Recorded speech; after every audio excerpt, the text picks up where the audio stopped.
Bonjour à tous et bienvenue dans French Easy Podcast pour une meilleure vie, un espace où nous apprenons un français pratique pour les conversations et les idées du quotidien.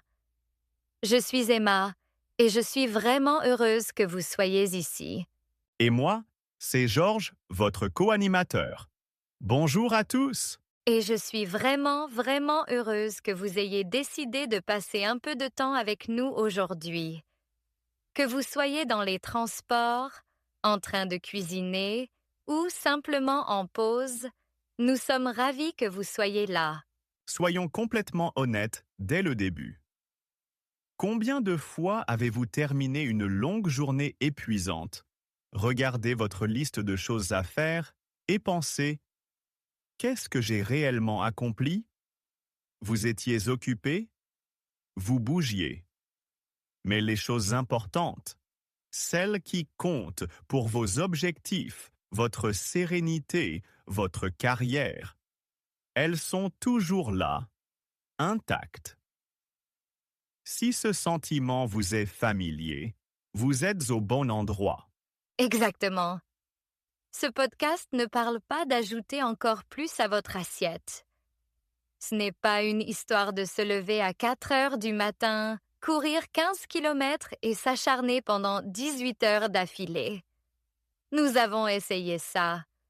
Ça ne mène qu'à un endroit, l'épuisement professionnel.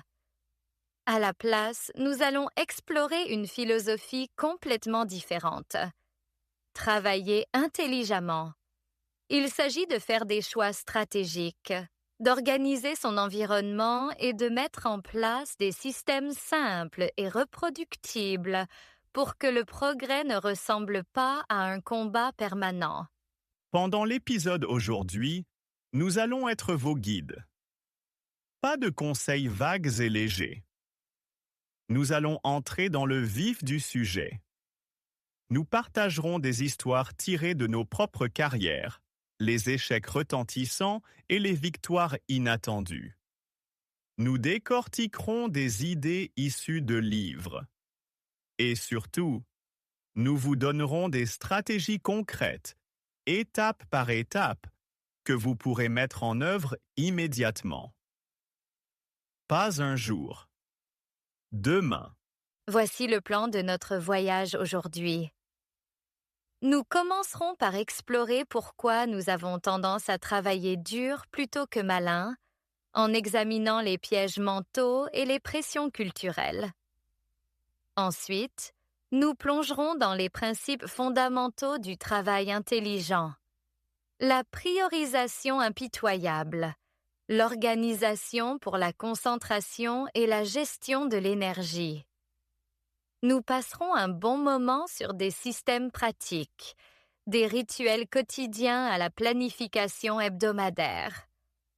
Nous parlerons communication, comment dire non avec grâce et comment collaborer efficacement sans perdre sa journée entière en réunion.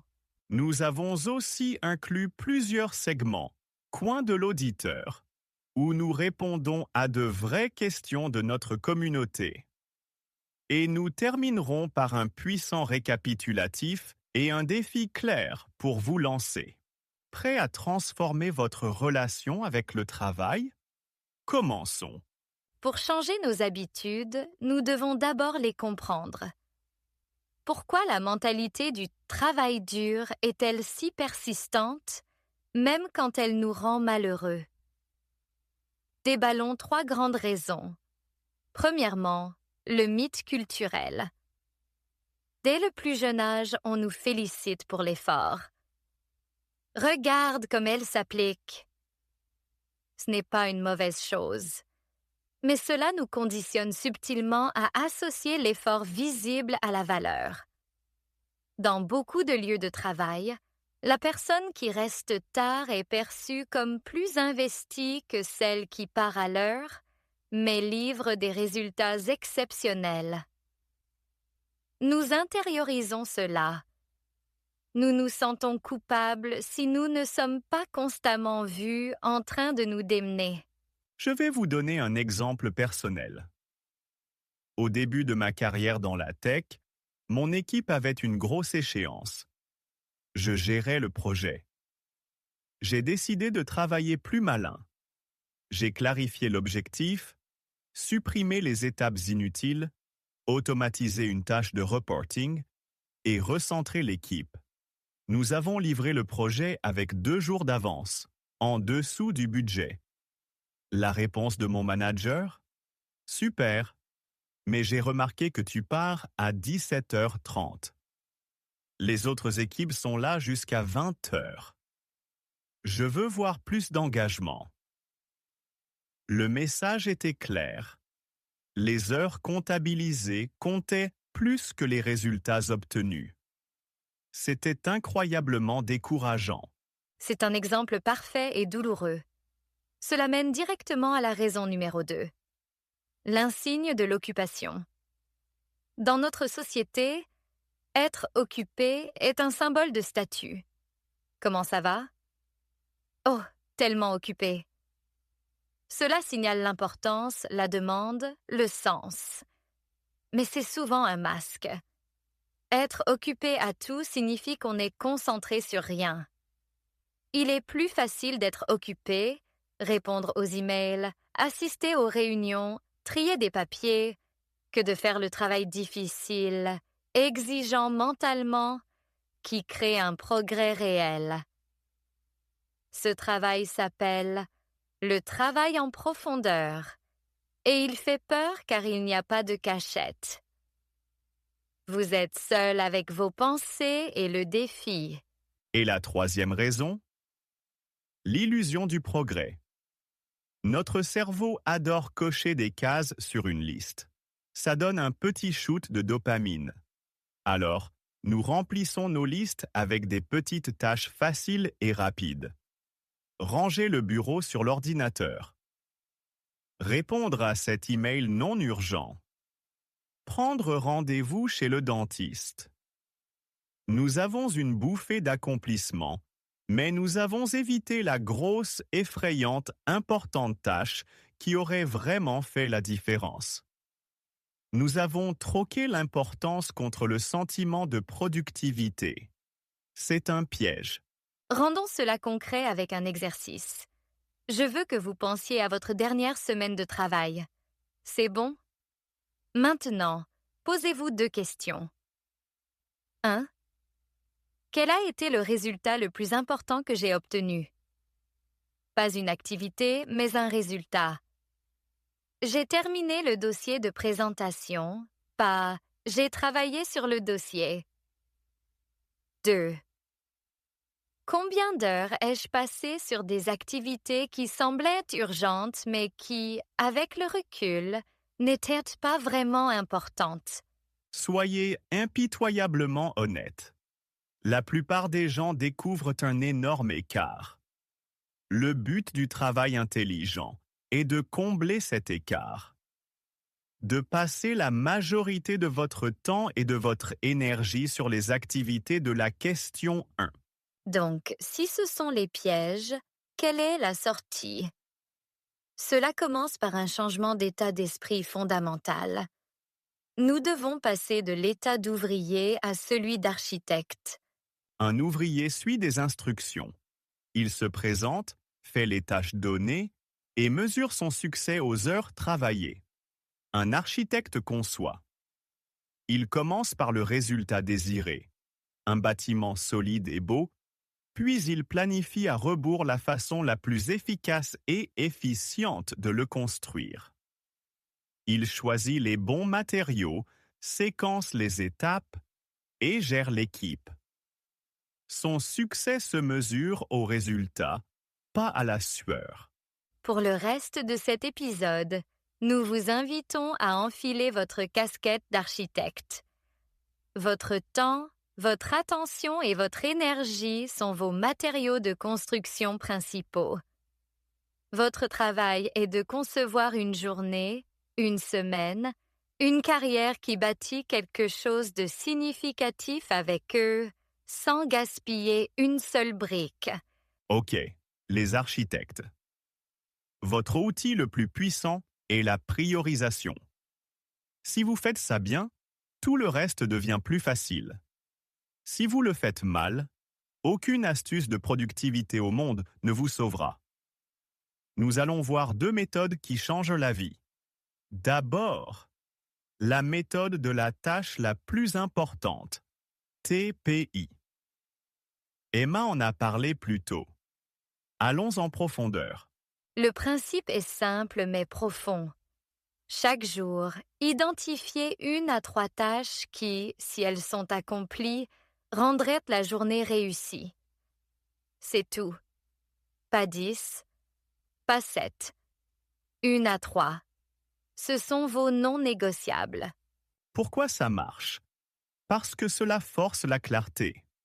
Cela combat l'illusion du progrès. Vous ne pouvez pas considérer une journée comme réussie juste parce que vous avez vidé votre boîte mail. Vous devez demander « Qu'est-ce qui compte vraiment aujourd'hui ?» Voici notre guide étape par étape élargi pour mettre en place les TPI. Étape 1. La réflexion, la veille au soir. Ne décidez pas de votre TPI dans le chaos du matin. Faites-le la veille au soir. Prenez 5 minutes. Regardez votre agenda pour demain.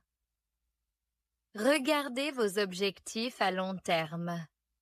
Demandez-vous, compte tenu de là où je veux aller, quelle est la chose la plus impactante que je puisse faire demain? Écrivez-la dans un endroit dédié, un carnet, un post-it sur votre écran, une application. L'acte d'écrire est crucial. Étape 2. Le test de la spécificité. Votre TPI doit être spécifique et actionnable. Mauvaise TPI, travaillez sur le projet. Bonne TPI, rédigez le premier jet des sections Introduction et méthodologie du rapport du projet Greenfield.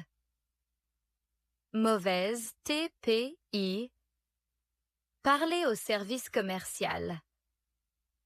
Bonne TPI, planifier et avoir l'appel de 15 minutes avec Sarah du service commercial pour obtenir les données du T3. Étape 3. Le bloc de temps. C'est la magie. Vous devez protéger du temps pour votre TPI. Le meilleur moment est généralement en tout début de matinée, avant que le monde ne commence à vous réclamer. Bloquez 60 à 90 minutes dans votre agenda. Nommez ce bloc « Travail en profondeur », Projet X. Traitez ce rendez-vous avec vous-même comme sacré. Plus sacré que n'importe quelle autre réunion. Étape 4. L'environnement. Pendant votre bloc TPI, vous passez en mode verrouillage. Téléphone en mode avion ou dans une autre pièce. Programme de messagerie et de chat complètement fermé. Onglet du navigateur sans rapport avec la tâche fermé. Si vous êtes au bureau, casque sur les oreilles, même sans musique. Ou signe « Ne pas déranger ». Vous êtes injoignable. Le monde peut attendre 90 minutes. Laissez-moi vous dire ce qui s'est passé quand je me suis enfin engagé à faire ça. Je suis écrivain. Pendant des années, je commençais ma journée en vérifiant mes emails, lisant les news, m'échauffant. Mon écriture était repoussée à l'après-midi quand j'étais fatigué. Ma production était faible et médiocre. Quand j'ai décidé que écrire 1000 mots du chapitre 4 était ma TPI et que je le faisais de 8h à 9h30, mon livre a été terminé en 4 mois. Le même travail qui traînait depuis plus d'1 an. C'est la puissance du premier pilier. Maintenant, ajoutons un deuxième outil pour prioriser non seulement votre journée, mais toute votre charge de travail. La matrice d'Eisenhower, aussi appelée matrice urgent important. Le président Eisenhower disait Ce qui est important est rarement urgent, et ce qui est urgent est rarement important. Cette matrice vous aide à voir la différence. Dessinez une simple grille de 2 par 2. Cadran 1, urgent et important. Les crises, les échéances, les problèmes, ils demandent une attention immédiate. Exemple, votre site web est hors service. Un client clé appelle avec une réclamation sérieuse. Cadran 2, pas urgent, mais important.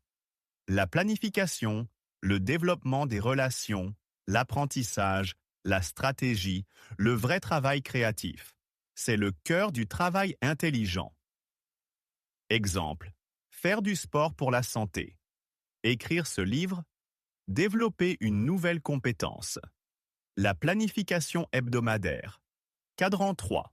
Urgent, mais pas important. Les interruptions, la plupart des emails et appels, certaines réunions. Ils semblent pressants mais ne contribuent pas à vos objectifs. Exemple. Un collègue qui a besoin d'un échange rapide qui pourrait être un email. Un téléphone qui sonne. Cadran 4. Pas urgent et pas important. Les voleurs de temps, le défilement sans but, les loisirs excessifs. Exemple. Scroller sur les réseaux sociaux pendant des heures. La clé? Le cadran 2 est là où vivent vos TPI. C'est là que vous voulez passer la plupart de votre temps. Mais la plupart des gens vivent dans les cadrans 1 et 3, éteignant constamment des incendies et réagissant. Alors, voici votre mission pratique pour cette semaine. 1. Pendant les 5 prochains jours, fixez 1 à 3 TPI la veille au soir et bloquez du temps pour elles. 2. En fin de semaine, listez toutes les tâches que vous avez faites. Essayez d'en placer 20 dans la matrice d'Eisenhower. Soyez stupéfait ou stupéfait du temps passé dans le cadran 3 et le cadran 4. 3. Votre objectif pour la semaine prochaine, planifiez consciemment plus de temps pour le cadran 2. Dites non à une demande du cadran 3 par jour. Ce n'est pas facile. Cela demande de dire non. Cela demande de laisser certains emails sans importance sans réponse. Cela demande de tolérer l'anxiété initiale de ne pas être occupé. Mais c'est la fondation absolue. Nous recevons des messages formidables de nos auditeurs et auditrices, et nous voulons y répondre directement. Voici le coin de l'auditeur. Notre première question vient de Marc qui écrit « J'adore l'émission, mais j'ai un supérieur qui micromanage et s'attend à des réponses immédiates à chaque email et message. Si je me déconnecte pendant 90 minutes pour une TPI, je vais avoir des problèmes. Comment appliquer ça dans un environnement rigide? Marc, c'est une situation tellement courante et difficile. Vous ne pouvez pas contrôler votre supérieur, mais vous pouvez gérer ses attentes. Voici un exemple de dialogue que vous pourriez essayer. D'abord, planifiez un échange rapide. Dites quelque chose comme « Je me concentre vraiment sur l'amélioration de la qualité et de l'efficacité de mon travail sur le projet X. Pour faire ma meilleure réflexion en profondeur là-dessus, j'expérimente en bloquant une période de concentration de 90 minutes chaque matin, de 9h à 10h30. Pendant ce temps, je désactiverai mes notifications pour éviter les distractions. Je serai bien sûr pleinement réactif avant et après ce bloc. Je m'assurerai aussi que mon agenda et mon répondeur email automatique soient mis à jour pour que l'équipe sache quand je suis en mode travail en profondeur. Mon objectif est de livrer des résultats encore meilleurs sur le projet X. Qu'en pensez-vous si j'essaye? Le présenter comme une expérience au bénéfice d'un projet spécifique en fait moins une question personnelle et plus une question de travail. Vous montrez de l'initiative, pas de la défiance. S'il refuse catégoriquement, vous pouvez toujours essayer des micro-blocs. Pouvez-vous trouver 25 minutes? Utilisez la technique Pomodoro. 25 minutes de concentration intense, 5 minutes de pause. Même cela est mieux qu'une interruption constante.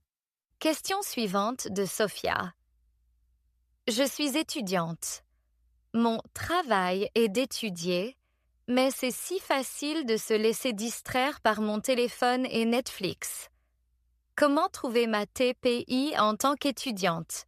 Sophia, le principe est identique. Votre résultat est l'apprentissage et la réussite aux examens. Alors, chaque soir, regardez votre programme et vos échéances. Votre TPI n'est jamais étudier la biologie. C'est terminer les 30 exercices pratiques du chapitre 5 sur la respiration cellulaire et créer des fiches de révision pour les 10 termes clés que je ne connais pas. Ensuite, allez à la bibliothèque, laissez votre téléphone dans votre sac et faites juste ça. Traitez cela comme un travail. L'astuce environnementale est clé pour les étudiants et étudiantes. Sortez de votre chambre, allez dans un espace dédié aux études. D'excellentes questions. Continuez à nous en envoyer. Souvenez-vous, travailler malin, c'est adapter des principes à votre contexte unique, pas suivre un règlement rigide. Nous avons planifié notre travail important. Maintenant, nous devons protéger notre capacité à le faire. Il s'agit de combattre l'ennemi numéro 1 du travail intelligent, la distraction. La science est claire. Une étude de l'Université de Californie à Irvine a révélé qu'après une distraction, comme une notification, il faut en moyenne 23 minutes et 15 secondes pour revenir à la tâche initiale. Pas des secondes. Des minutes. Si vous êtes distrait ou distraite seulement 5 fois par jour, vous avez perdu près de 2 heures de concentration productive. Nous devons devenir les architectes de notre attention. Décomposons cela en 3 zones. Votre environnement numérique, votre espace physique et votre propre esprit. Premièrement, le nettoyage numérique. C'est le changement le plus impactant que vous puissiez faire. Action 1. Tuer. Vos notifications. Allez dans les paramètres de votre téléphone et de votre ordinateur tout de suite. Enfin, après cet épisode. Et désactivez toutes les notifications non humaines. Réseaux sociaux, applications d'actualité, la plupart des alertes, nouveaux messages, des emails. Les seules notifications qui devraient faire un bruit ou s'afficher sont les messages directs de votre famille, peut-être, et les alertes de calendrier. Tout le reste est en mode silencieux. Vous consultez les applications quand vous le décidez, pas quand elles l'exigent. Action 2. L'onglet unique. Pendant votre TPI ou tout bloc de concentration, fermez tout sur votre ordinateur qui n'est pas essentiel à la tâche en cours. Si vous rédigez un rapport, vous avez votre document et peut-être une source de recherche d'ouvert.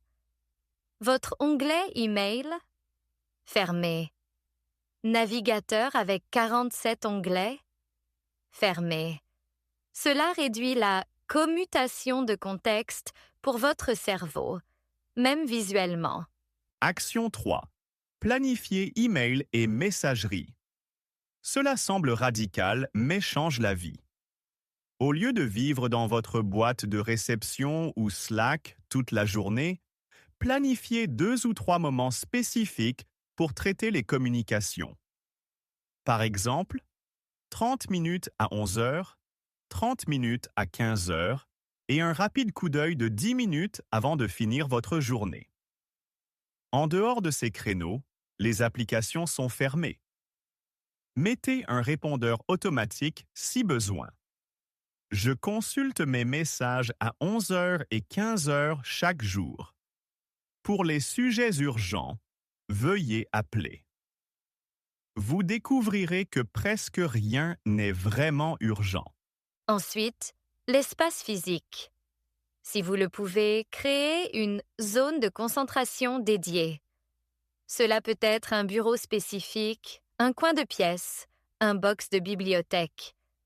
Votre cerveau commencera à associer cet espace au travail en profondeur.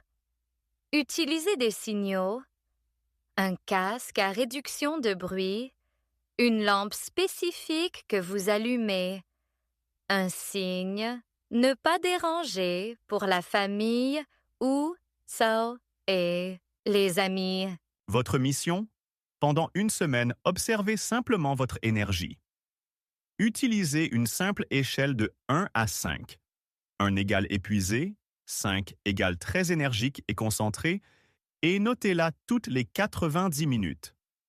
En fin de semaine, cherchez des motifs. Quand est votre HPB? Quand avez-vous ce coup de barre d'après-déjeuner? Utilisez ces données pour concevoir votre emploi du temps idéal. Planifiez vos TPI pendant votre HPB. Planifiez les réunions et les tâches administratives légères pour vos périodes de faible énergie. La troisième règle, alimenter la machine correctement. Cela concerne le sommeil, la nutrition et le mouvement. Ce ne sont pas des options de luxe. Ce sont des équipements de performance. Vous ne vous attendriez pas à ce qu'une Formule 1 fonctionne au mauvais carburant. Ne vous attendez pas à ce que votre cerveau le fasse. Sommeil, c'est non négociable. 7 à 8 heures. La dette de sommeil détruit la volonté, la créativité et la capacité à prendre des décisions. Nutrition. Évitez les repas lourds et riches en sucre rapide qui provoquent un crash énergétique. Privilégiez les protéines, les bonnes graisses et les glucides complexes pour une énergie stable. Mouvement. Une marche de 20 minutes en plein air est un meilleur stimulant que 2 cafés. Elle augmente le flux sanguin vers le cerveau et réduit le stress. Pour intégrer cela, nous utilisons le concept de rituel de récupération. Ce sont des pauses actives et intentionnelles. Notre préféré? La pause, R, O, mouvement. R, allez à l'extérieur ou ouvrez une fenêtre. Respirez profondément 5 fois. O, buvez un grand verre d'eau. Mouvement. Étirez-vous, marchez pendant 3 minutes, faites 10 squats. Faites ce rituel après chaque sprint de 90 minutes. Cela recharge vos batteries plus efficacement que 15 minutes sur Instagram. En résumé, le pilier de l'énergie dit ceci. Vous n'êtes pas un manager de temps, vous êtes un athlète de la performance cognitive. Entraînez-vous, nourrissez-vous et récupérez comme tel. Maintenant, rassemblons tous ces piliers dans un système concret. Nous allons construire votre semaine idéale, brique par brique. Étape 1. La réunion hebdomadaire. Avec vous-même. 30 minutes, le vendredi après-midi ou le dimanche soir. C'est le moment le plus important de votre semaine. Prenez votre agenda et un carnet. 1. Revue. Regardez la semaine passée. Qu'est-ce qui a bien fonctionné? Où avez-vous perdu du temps? Notez une victoire et une leçon. 2. Clarté.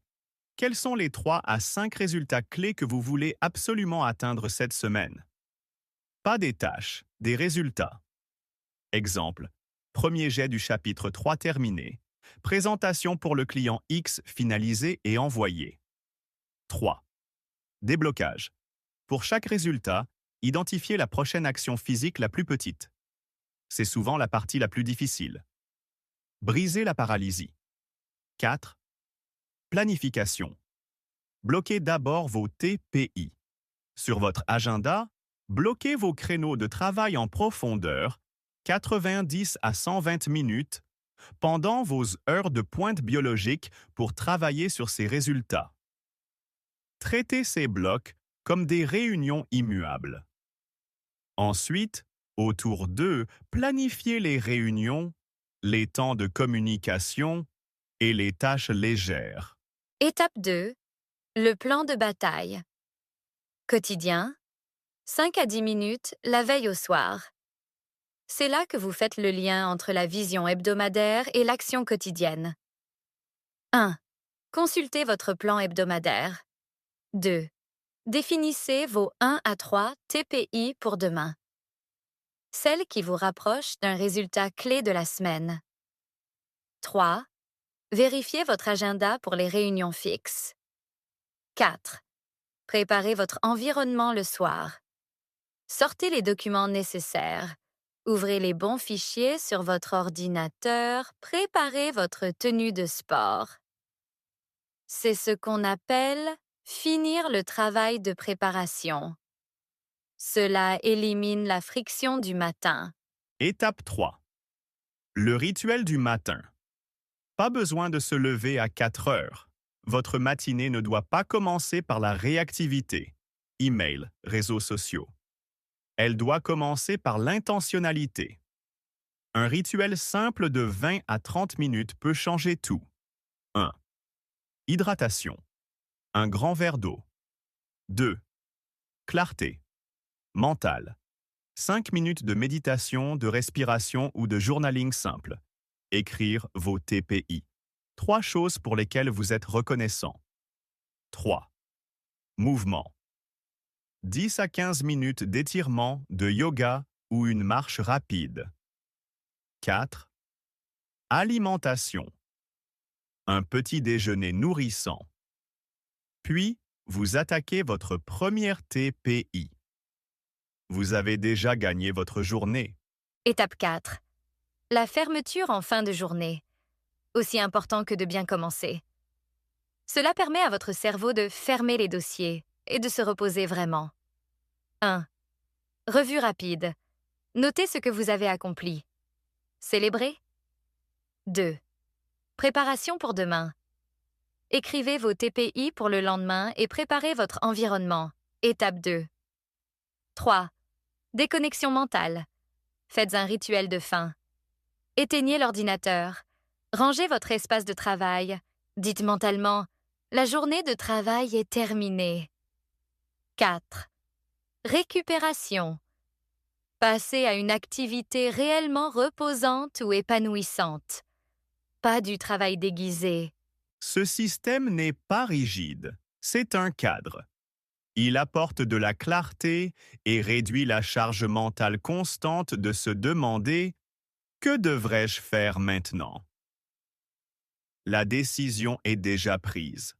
De retour au coin de l'auditeur. Une question de Laura. J'ai des journées très morcelées avec des réunions imprévisibles. Je n'arrive jamais à trouver un bloc de 90 minutes ininterrompu. Que faire? Laura, c'est le cauchemar de la concentration. Voici 2 stratégies. 1. Protégez vos diamants. Identifiez les blocs de temps que vous pouvez contrôler, même s'ils sont petits. Peut-être de 8 heures à 9 heures avant que les réunions ne commencent, ou de 16 heures à 17 heures quand les gens partent. Consacrez ces diamants à votre TPI la plus importante. Même 60 minutes protégées valent mieux que rien. 2. La méthode du temps thématique. Si votre journée est une série de petits créneaux, attribuez-leur un thème. Exemple. Le matin égale travail créatif profond. L'après-midi juste après le déjeuner égale réunion et collaboration. Fin d'après-midi égale tâches administratives et planification. Cela donne une certaine structure même dans le chaos. Question de Karim. Comment gérer la culpabilité de dire non à des collègues ou de ne pas répondre immédiatement? Karim, cette culpabilité est normale, mais elle se dissipe avec la pratique et la confiance. Souvenez-vous, chaque oui à une demande non essentielle est un non à votre travail le plus important. Votre priorité n'est pas égoïste, elle est professionnelle. Quand vous dites non, proposez une alternative. Je ne peux pas m'en occuper maintenant car je suis sur un dossier prioritaire, mais je peux y jeter un coup d'œil jeudi après-midi. Ou pourrais-tu m'envoyer un email avec les détails pour que je le mette dans ma file à traiter? Cela montre que vous êtes coopératif, mais que vous avez des limites. Nous voici arrivés au terme de ce long parcours. Nous avons couvert beaucoup de terrain. Changer de mentalité, prioriser impitoyablement, construire une forteresse de concentration, gérer votre énergie comme un athlète et mettre en place un système hebdomadaire. L'essence de tout cela tient en une phrase. Travailler malin, c'est faire moins, mais mieux. C'est faire des choix stratégiques constants sur où diriger votre attention et votre énergie limitée. C'est passer de la réaction à la création. Avant de vous quitter, nous avons un défi final pour vous. Pas un défi énorme et intimidant. Un défi de première étape pour les 24 prochaines heures. Le défi des 3 piliers en une journée. 1. Pilier 1. Priorisation. Ce soir, avant d'aller vous coucher, écrivez votre une et unique TPI pour demain. Une seule. Quelque chose d'important. 2. Pilier 2. Concentration. Demain, bloquez 60 minutes dans votre agenda pour cette TPI. Pendant cette heure, mettez votre téléphone en mode avion et fermez votre boîte mail. 3. Pilier 3. Énergie. Avant de commencer cette heure de concentration, faites le rituel. Air, eau, mouvement. 5 respirations profondes. Un verre d'eau. 2 minutes d'étirement. C'est tout. Pas de révolution. Juste une journée conçue intentionnellement. Faites cela et vous aurez expérimenté le cœur du travail intelligent. Ensuite, répétez. Améliorer. Adapter.